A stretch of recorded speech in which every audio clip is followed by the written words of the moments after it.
नमस्कार दोस्तों, जय श्री राधे कृष्णा।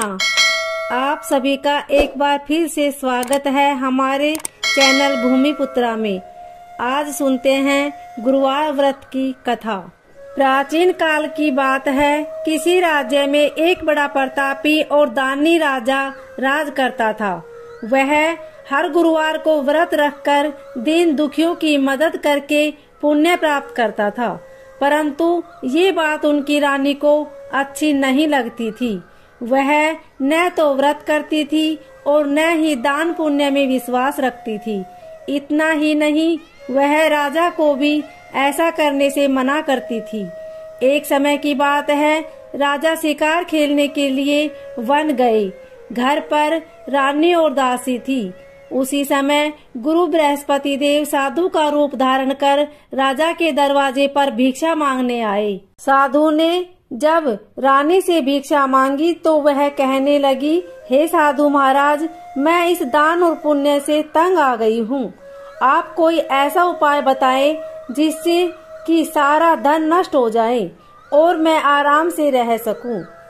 इतना सुनकर बृहस्पति देव ने कहा, हे देवी, तुम बड़ी विचित्र हो। संतान और धन से कोई दुखी नहीं होता। अगर अधिक धन है तो इसे शुभ कार्य में लगाओ। कुंवारी कन्याओं का विवाह कराओ, विद्यालय और बाग बगीचे का निर्माण कराओ, जिससे तुम्हारे दोनों लोग सुधरे। परंतु साधु की इन बातों से रानी को खुशी नहीं हुई। उसने कहा कि ऐसे धन की आवश्यकता नहीं है जिसे मैं दान दूं और जिसे संभालने में मेरा सारा समय नष्ट हो जाए। तब साधु ने कहा, अगर तुम्हारी ऐसी इच्छा है तो मैं जैसा बताता हूँ तुम वैसा ही करना। गुरुवार के दिन तुम घर को गोबर से लीपना, अपने बालों को पीली मिट्टी से धोना, राजा से हजामत बनाने को कहना, भोजन में मांस मंदिरा का प्रयोग करना, कपड़े धोबी के यहाँ धुलने देना। इस प्रकार 7 बृहस्पतिवार करने से तुम्हारा समस्त धन नष्ट हो जाएगा। इतना कहकर साधु के रूप में बृहस्पति देव अंतर्ध्यान हो गए। साधु के अनुसार कई बातों को पूरा करते हुए रानी को केवल 3 बृहस्पतिवार ही बीते थे कि उसकी समस्त धन संपत्ति नष्ट हो गई। भोजन के लिए राजा का परिवार तरसने लगा। तब एक दिन राजा ने रानी से बोला कि हे रानी, तुम यहीं रहो, मैं दूसरे देश को जाता हूँ, क्योंकि यहाँ पर सभी लोग मुझे जानते हैं, इसलिए मैं कोई छोटा कार्य नहीं कर सकता। ऐसा कहकर राजा दूसरे देश चला गया। वहाँ वह जंगल में लकड़ी काटकर लाता और शहर में बेचता। इस तरह वह अपना जीवन व्यतीत करने लगा। इधर राजा के परदेश जाते ही रानी और दासी दुखी रहने लगी। एक बार जब रानी और 7 दिन तक बिना भोजन के रहना पड़ा तो रानी ने अपनी दासी से कहा, हे दासी, पास ही के नगर में मेरी बहन रहती है, वह बड़ी धनवान है, तू उसके पास जा और कुछ ले आ, ताकि थोड़ी बहुत गुजर बसर हो जाए। रानी दासी की बहन के पास गई। उस दिन गुरुवार था और रानी की बहन उस समय बृहस्पतिवार व्रत की कथा सुन रही थी। दासी ने रानी की बहन को अपनी रानी का संदेश दिया, लेकिन रानी की बड़ी बहन ने कोई उत्तर नहीं दिया। जब दासी को रानी की बहन से कोई उत्तर नहीं मिला तो वह बहुत दुखी हुई और उसे क्रोध भी आया। दासी ने वापस आकर रानी को सारी बात बता दी। ये सुनकर रानी ने अपने भाग्य को कोसा। उधर रानी की बहन ने सोचा कि मेरी बहन की दासी आई थी, परंतु मैं उससे नहीं बोली, इससे वह बहुत दुखी हुई होगी। कथा सुनकर और पूजा समाप्त करके वह अपनी बहन के घर आई और कहने लगी, हे बहन, मैं बृहस्पतिवार का व्रत कर रही थी।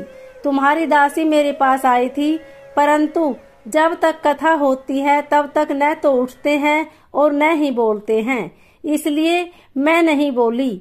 बताओ दासी क्यों आई थी? रानी बोली, बहन, तुमसे क्या छिपाऊं, हमारे घर में खाने तक को अनाज नहीं है। ऐसा कह रानी की आंखें भर आई।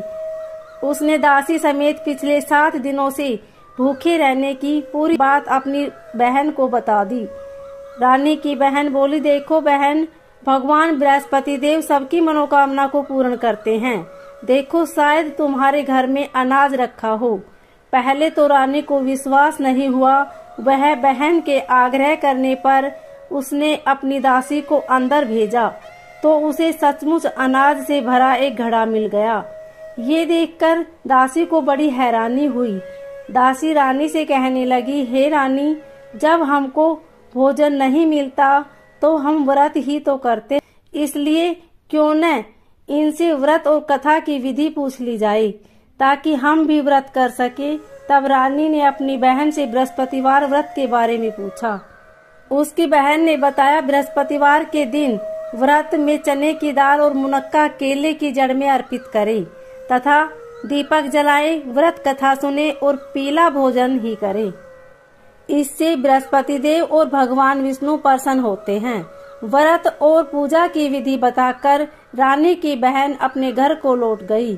7 दिन के बाद जब गुरुवार आया तो रानी और दासी ने व्रत रखा। वह गुड़साल में जाकर चना और गुड़ लेकर आई, फिर उससे केले की जड़ तथा भगवान विष्णु की पूजा की। अब पीला भोजन की चिंता को लेकर दोनों बहुत दुखी हुई, क्योंकि उन्होंने व्रत रखा था, इसलिए बृहस्पति देव उनसे प्रसन्न थे। वह एक साधारण व्यक्ति का रूप धारण कर 2 थालों में पीला भोजन दासी को दे गए। भोजन पाकर दासी प्रसन्न हुई और फिर रानी के साथ मिलकर भोजन ग्रहण किया।